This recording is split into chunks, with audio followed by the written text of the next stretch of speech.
Fe allai ei gyhoeddi, mae'r un fyddwn ni'n gofyn i sefyll ar ganiad y ffanffer ydy...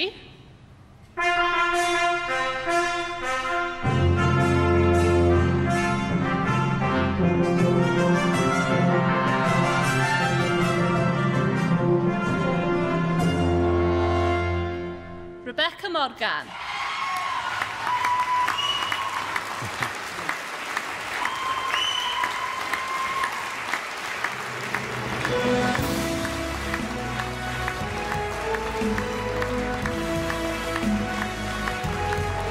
Llongyfarchiadau gwresog i enillydd medal y dysgwyr yma yn Eisteddfod yr Urdd Brycheiniog am Eisteddfod 2018. Daisy Joy a Sophie Jones sydd yn cael cyfarch y fraint o gyfarch enillydd medal y dysgwyr am y tro gyntaf yma yn Llanelwedd. Ie, 4 wedi dod i'r rownd derfynol.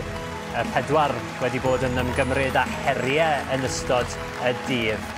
Wrth i'r dorf nawr yma yn Llanelwedd godi ar ei thrad i gyfarch yr enillydd. Y 4 yn dod wedi canmol gan y beirnied Elin Williams ac Esaias Grandis.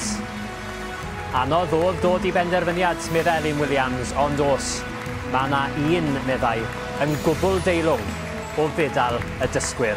A dyma hi nawr yn mwynhau y gymeradwyaeth, yn mwynhau y clod yma yn Eisteddfod Brycheiniog am Eisteddfod. Mae'n bleser gyhoeddi, felly, mae enillydd medal y dysgwyr Eisteddfod Genedlaethol Urdd Gobaith Cymru, Brycheiniog am Eisteddfod 2019 yw Rebecca Morgan.